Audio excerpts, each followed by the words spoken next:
Dans le cadre de la coopération avec les partenaires espagnols, notamment en matière de lutte contre le terrorisme, les services de police espagnols ont procédé le 3 décembre courant, en coordination justement avec la Direction générale de la surveillance du territoire, à l'interpellation d'un ressortissant marocain évoluant à Getafe pour des délits de recrutement, d'endoctrinement et appartenance à une organisation terroriste. Ce ressortissant marocain, qui est aligné sur la ligne doctrinale déviationniste, si vous voulez, de Daesh,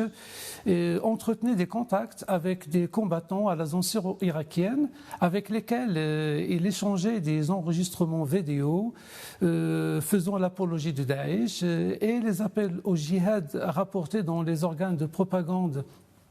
affiliés à cette nébuleuse, ainsi que les sorties médiatiques de sa chefferie. Et ce qu'il faut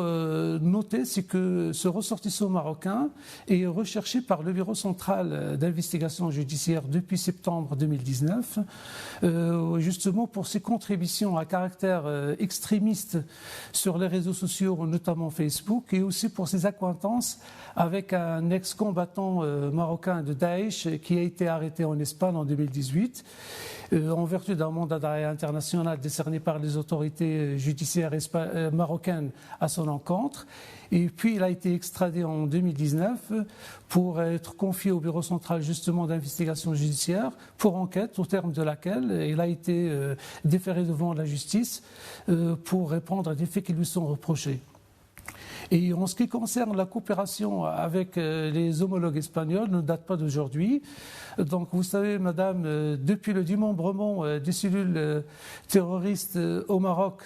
affiliées au groupe islamique combattant marocain,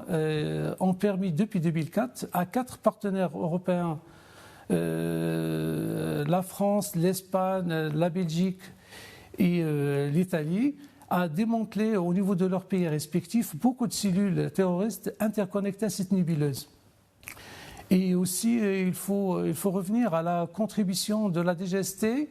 sur les enquêtes relatives aux attentats du 11 mars 2004 à Madrid, qui ont permis la localisation d'une fermette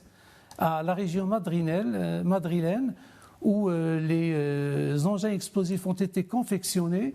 ainsi que la planque de Leganés, où les poseurs de bombes se sont retranchés avant de se donner la mort. Et vous savez, pour ajouter que l'efficience de cette coopération est corroborée davantage depuis 2014 par le démantèlement conjointement avec les homologues ibériques d'une dizaine de filières syro-irakiennes porteuses d'équipées malveillantes menaçant les 2 royaumes marocains et ibériques. Et au lendemain du double attentat terroriste qui a été reconnu et revendiqué par Daesh, survenu les 17 et 18 août 2017 à la région catalane, plus précisément à Cambrils et Barcelone, justement une coordination instantanée a été initiée par le service avec les homologues espagnols pour cerner ces auteurs qui se sont radicalisés en Espagne où ils se sont installés depuis l'enfance.